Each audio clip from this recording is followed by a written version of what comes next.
Mahomes back, throws. It is incomplete, picked off by the Lions. Brian Branch with it left side. He's gone, baby. He's going to the house.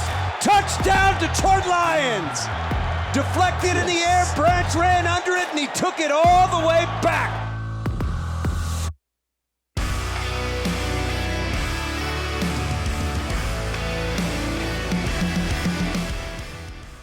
It is week 5 of the NFL season. Thank you for joining the Twentyman the Huddle podcast, week 5 edition. I am joined by the Hall of Famer, Mike O'Hara. Will you let that go? I am Tim Twentyman. And like always, Mike, we start the pod with some news and notes. And let's start with on the injury front for the Detroit Lions.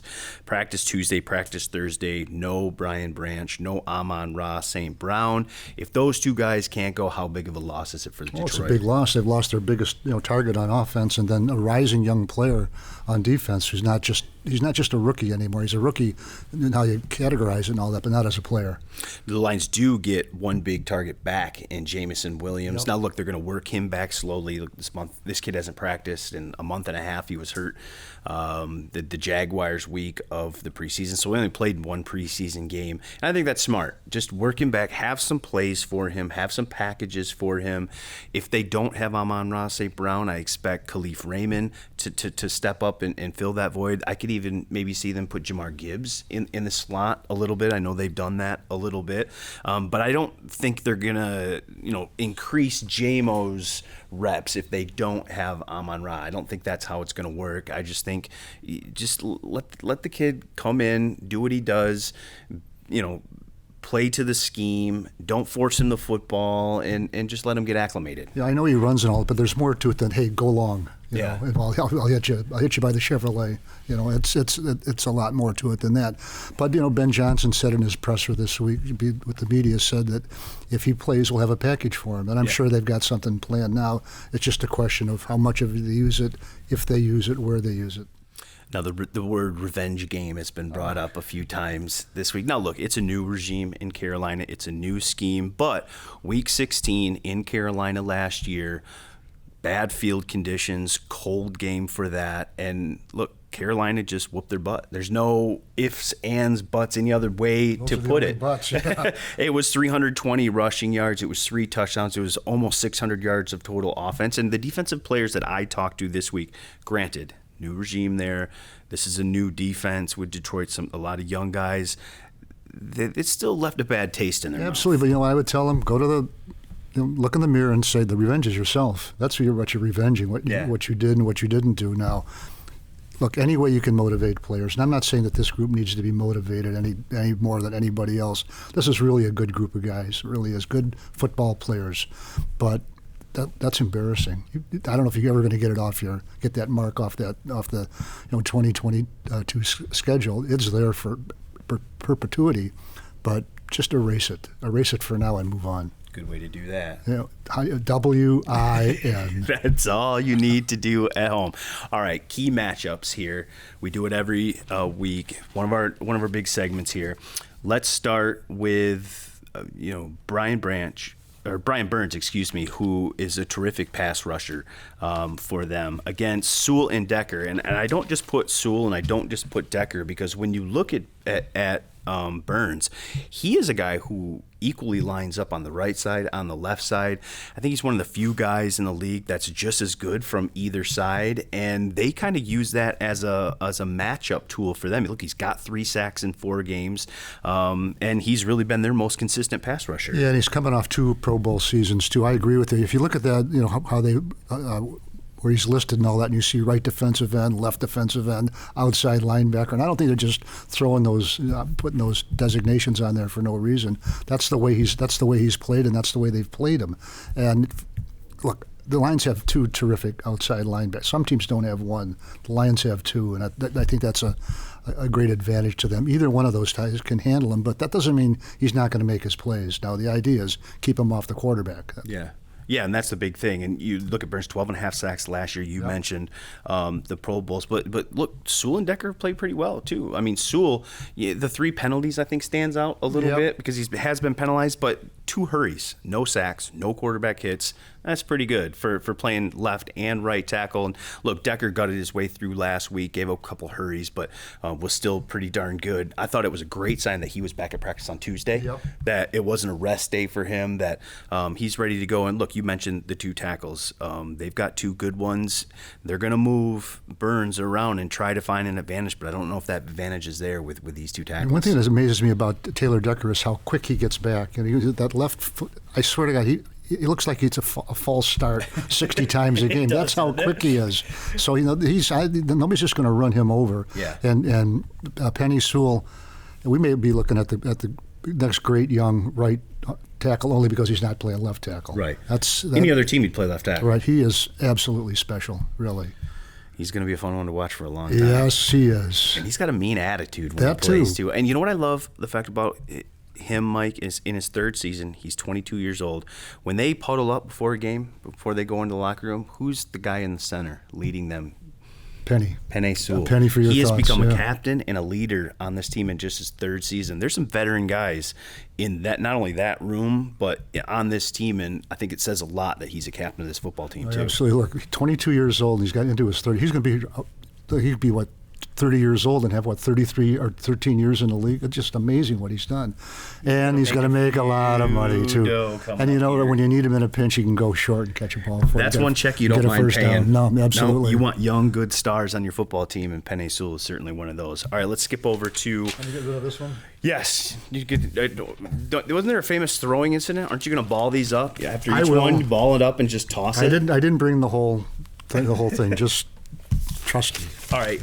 We talked about it off the beginning. Brian Branch dealing with an ankle injury. Hasn't practiced Tuesday, didn't practice Thursday. I think when you start to miss a whole week's practice, you're trending toward not playing. We'll officially know that 90 minutes before kickoff. But if he doesn't play, the expectation would be for veteran Will Harris to step into that nickel spot versus Adam Thielen. And I think that's a huge matchup in this week. Look, they've got a rookie quarterback in Bryce Young. And Mike, when you're a young quarterback and you need a security blanket, right? You maybe don't have the best offensive line. You're dealing with some injuries there. You've been pressured. That security blanket is usually a really good slot corner or a tight end, right? Yeah. And when you look at Thielen, now athletically, maybe some of his skills have diminished, but he is crafty. He is a veteran guy who's been doing it for a long time. Look, leads them with 33 targets. He's got 27 catches, 287 yards, and 2 touchdowns. That's pretty darn good. I wrote those down. No, I should. But yeah, you're right, and he's like 11 yards per catch. And one thing about him, it's almost like he's a recurring nightmare to the Detroit Lions because he spent 9 years with the Minnesota Vikings. Finally, get rid of him. He's going to sign somewhere else, and you're going to play him in Week 5. But just a good, solid ball player. Like he had a couple of seasons in I think 2007, and 2008, where he made the Pro Bowl. He had 90 some catches one year and 113 the other. In other words, this guy, he knows how to get open. He knows how to catch the ball. He knows how to work up and down the field and really cause problems for the defense. I guess the one positive, if you're Detroit, right, is that, Will Harris has played a lot of football here, and he's played against Adam Thielen, dating back to their time when they saw him twice a year. Don't remind him. in Minnesota. Yeah. But I wandered over to his locker on Tuesday, and I asked him about Thielen and that matchup. And he said one of the things that makes Thielen so dangerous is he will approach you with the same technique, but he'll run 3 different routes off of it. And so he said he's really crafty, really smart, really knows how to set a defender up and be a good route runner. And I think that's going to be a guy that Bryce Young looks a lot to, especially if Branch isn't in there and they're seeing a backup cornerback in Will Harris, right? Yeah, as you know, I like Will Harris. Yes. He's a player I've always liked. I probably did more work on him in his draft year than I did most of the other guys. A 3rd-round pick from Boston College. I don't know if it's a knock or not, but has a tendency to be overly aggressive. When he's got a chance to deliver one, close your eyes, grit your teeth, and smack him as hard as you can. Sometimes he gets penalties for it, but I like the intensity he brings to it. I like the multi-positions he's played in. Now his 5th year with the Detroit Lions. I think he's a guy who's going to hold up under pressure for you. And to your point, too, Branch has been so good as a run defender from the nickel spot that I think that's part of the reason why Detroit's been so good against the run, number one in the league. I don't think you lose much with Will Harris at the nickel in terms of his run defense. To your point, he's a big physical guy that I think doesn't mind putting his hat in there. So there's no drop off, I don't think, in terms of the run defense. No, I don't either. I mean, 6 feet, 6 feet, 206 pounds, and willing to use it, willing to use every ounce he's got, as a defender. No, I like him a lot. One thing about Brian Branch, though, was it 2 weeks ago, I think he had a game where he led the team with 11 tackles. All solos. Yeah. All solos. I don't need your help. You take care of the other 10 spots. I'll handle this one. Yeah. So they would obviously miss him, but you've got an experienced guy stepping in. And look, it's not a matter of if injuries happen, it's when, right, Mike? And look, we've already seen it with Tracy Walker. We've seen it with the Fatu Melifonwu, guys being able to step in that secondary and fill a role and continue this thing rolling. That's what the NFL is all about. That's what good teams do. I think Tracy played every snap at safety last week, didn't he? Yeah. Okay. So having a guy like that to be able to step in, and I attribute Will Harris the same way. Will Harris has played a lot of football in this league. He started games. It's good to have guys like that be able to step in. Played 60-some games, and he started half of them. There you go. All right, let's move over to Detroit's defensive line versus Miles Sanders. And I'm not putting an individual play here because when you go 4 games allowing 60 yards on average, that is a complete team effort. And it obviously starts up front with Detroit's defensive line. But I mean, look at that 2014 year when they were so good on defense and they were one of the top 10 rushing defense historically. Yeah. They were I think they allowed 69.3 or somewhere right in there, 69 point something. It's 60. Yeah. I mean, Mike, they've been really, really good these first 4 games. What do you think is the catalyst behind that? I think they've got a group of guys who are playing together, and I think Dan Campbell has said this a couple of times that you're not paying attention to your gaps, and when you get out of the gap, it affects the guy next to you too. Not just you out of it, but you're making it hard on the guy next to you. And I think they've cleaned up a lot of that. Now I'm not saying I can dissect the game for you and all that, but you just don't see the breakdowns that you saw earlier. Is that trust? I think Aaron Glenn talked a little bit about that, trust. And I think that was a good way to put it. Like, trust that the guy next to you is going to do his job, so that all you have to do is your job. You don't have to do anything more. You don't have to make up for a guy that's next to you. You don't have to get out of your gap, try to do something superhuman to make a play in the backfield or get after the quarterback. Just do your job. Trust that the guy next to you is going to do his, and I think that's what we've seen, especially the last 2 weeks in the run defense. You haven't seen those open holes, those big gaps, and then they've been tackling really well, and that's key too. That's part of it too. We'll have something on Lynn McNeil on trust in a bit too when we get to that. But you're absolutely right about that. And look, you're going to get beat. It happens. It really does. You're not going to shut out anybody in the modern era of pro football.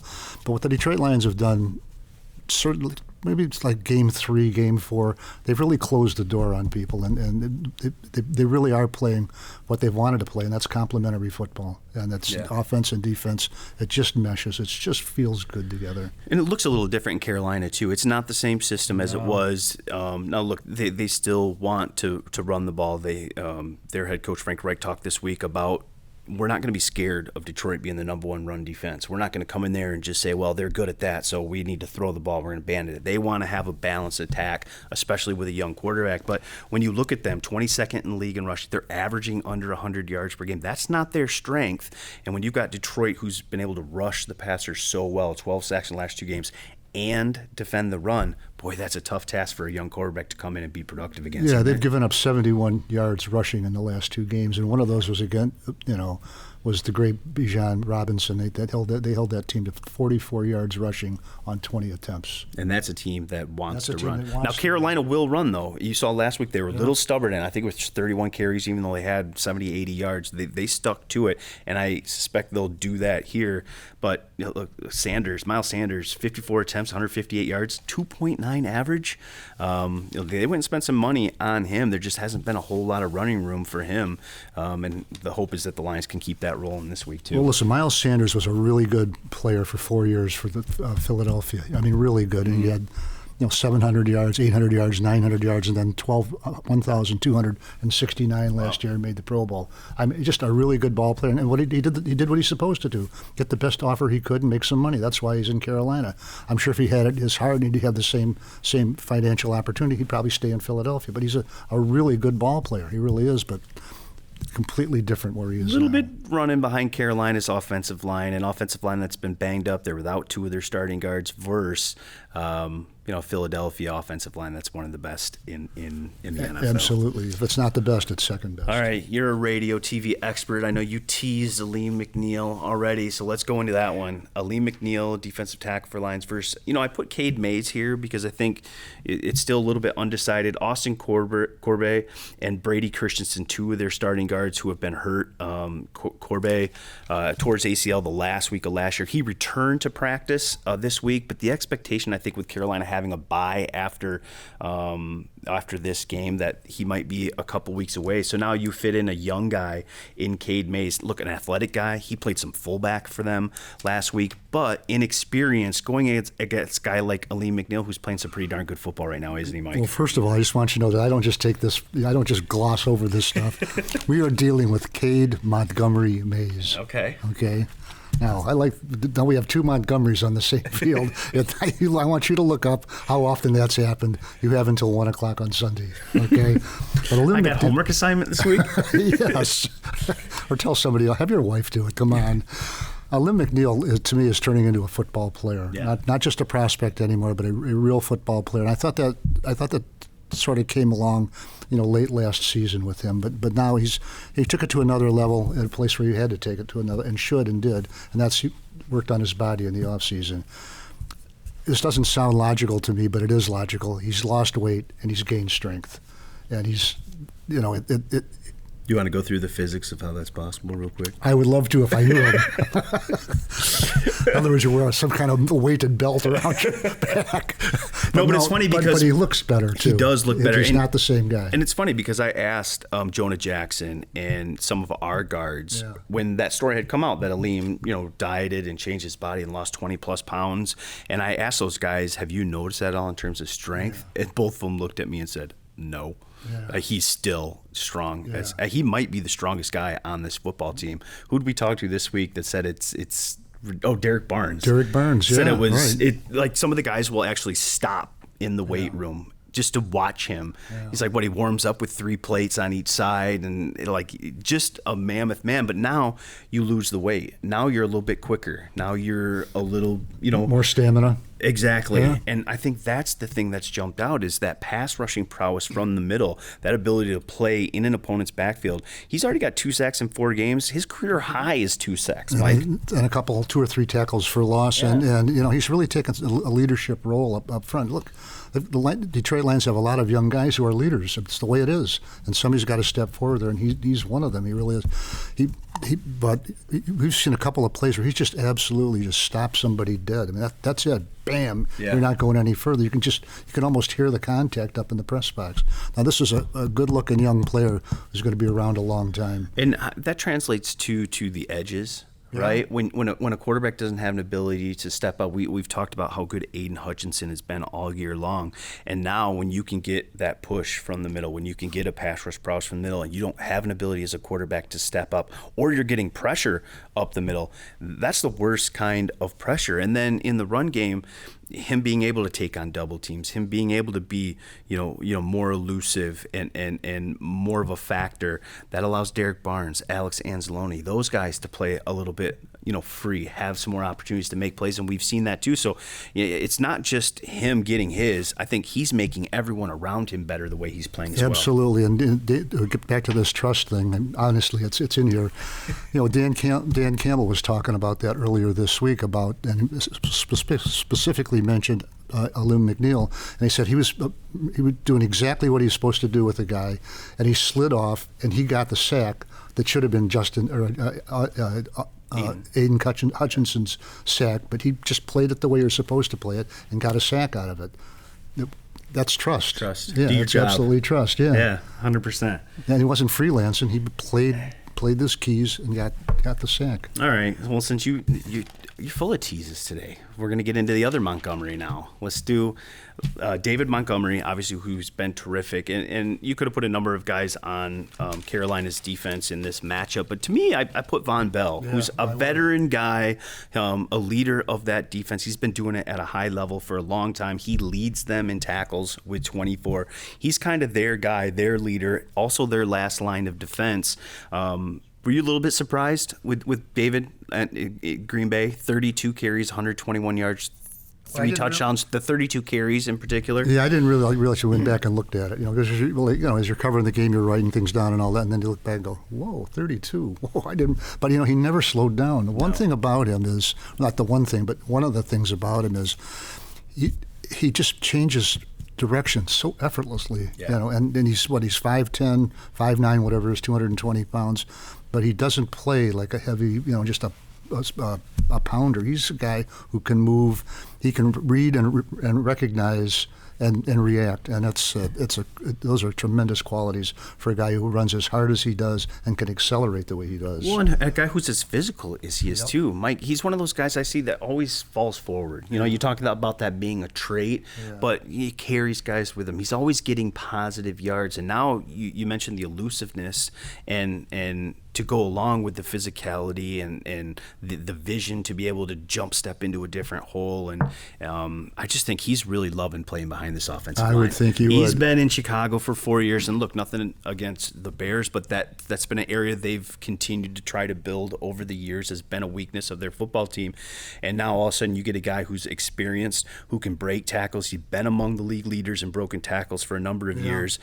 Part of it he's had to playing in Chicago, but now he can use that as his benefit. Now he can make second-level guys miss, not first-level guys, and there's a big difference. And he'll have a great impact on our young running back, Jahmyr Gibbs, because he runs with patience. And look, if you're a young player, you just want to run as fast as you can. Get there, get to the hole. Where am I supposed to run? B-gap, get there. Yeah.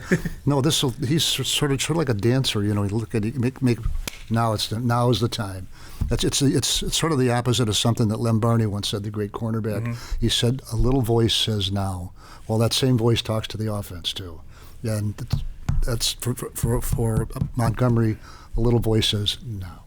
The part of the 30 carries too is part of just the way that game went, right? Having a 4-minute offense and needing to kind of waste that game away with that last drive, that 9-minute drive in the fourth quarter. But we talked to Ben Johnson, the offensive coordinator, this week, and he said, look, he's built for that kind of role. Mm-hmm. I would have no reservations giving him 30-plus carries again, just because of the way he runs, how physical he is, just how he's built. I trust him to do that. Well, I don't think he'll get 30 every week, but he'll get what it takes. He'll get what it takes. Yeah. No, so this is a good ball player, really good ball player. He's really good. Well, those are the key matchups for this week.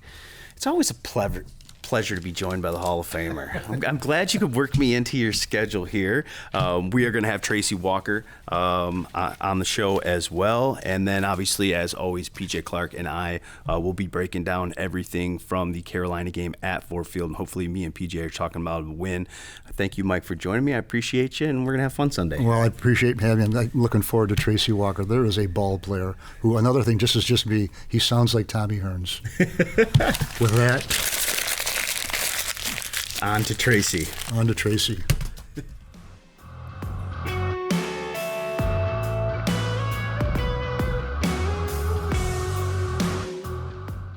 Welcome back to the Twentyman Huddle podcast, presented by Microsoft, and I am very happy to welcome veteran safety Tracy Walker. Trace, welcome to the pod. How you doing? You've been on before, but I think you haven't seen the helmet yet. No. What do you think of the alternate helmet there? Man, I love it. Yeah? I definitely think it definitely honors our vets, that was before us, and like I said, man, it's a cool design. So I'm excited to put it on. So let's start with this, Trace. Obviously, a devastating injury for you last year. You worked so hard to get back, and obviously start of the season isn't probably what you had hoped for. You kind of have a backup role, but it's not a matter of if injuries happen in this league, it's when.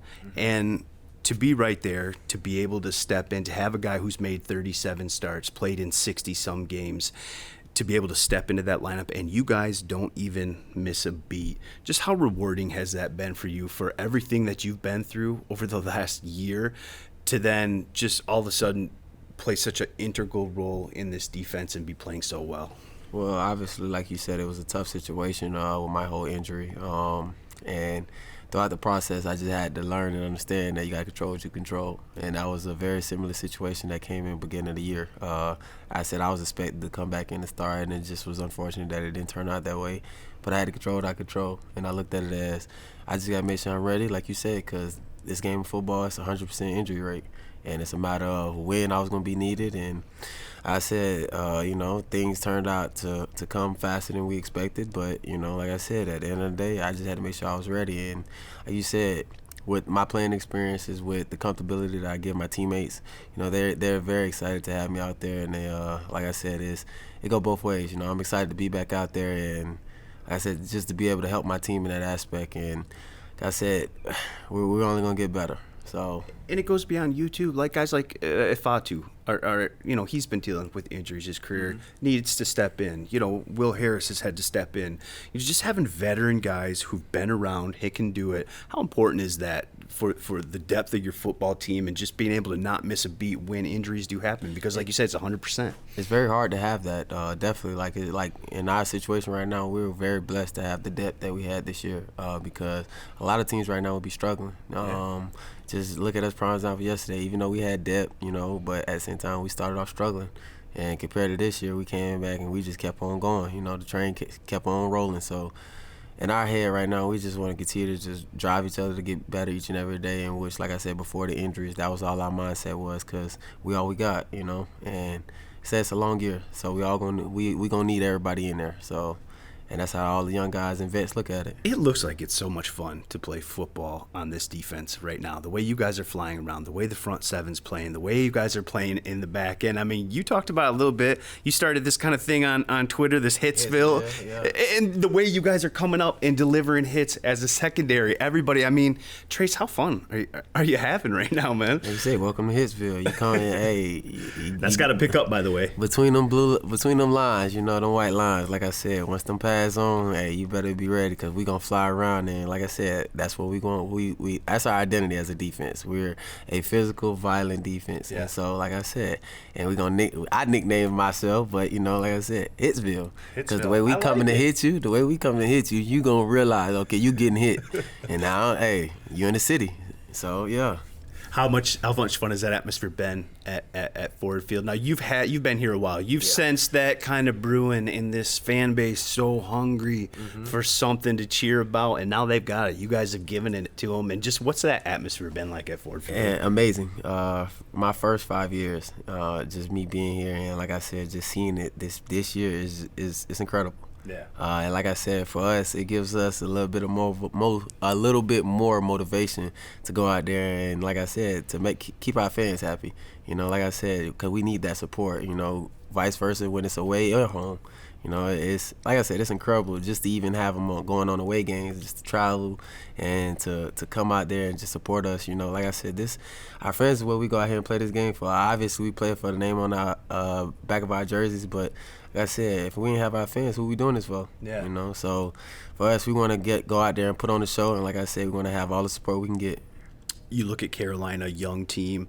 I talked to some other guys. Obviously, you didn't play in the game week 16 last year, but 320 rushing yards, 3 touchdowns. You guys got your butt kicked. I mean, that's kind of just the kind way to play. You guys would probably say the same thing. Leaves a little bit of bad taste in your mouth. I know it's a new regime, a new thing, but does that something like that carry over from one year to the other? Is it just, hey, this is a new year, new coach, new team over there, we don't remember that? Or is it, hey, we remember what these guys did week 16 last year? We definitely not going to forget that they ran it down our throat, but at the end of the day, also, this is a new year. This is a new team. New also, defense.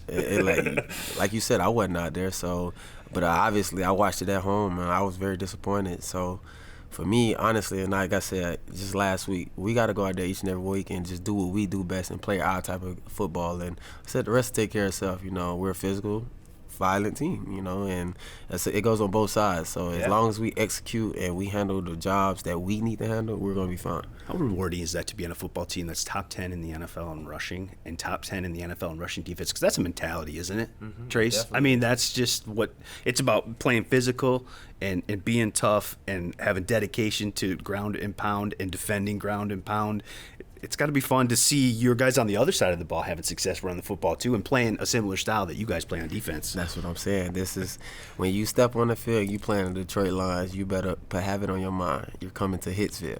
And like I said, because on both sides of the ball, you're going to get smacked right in your mouth, you know. So, and for us, like I said, that's the objective. That's the idea, and that's the mindset we have. We're going to hit you right in the mouth. And like you said, or Dan says, we're going to chew your kneecaps off? Yeah.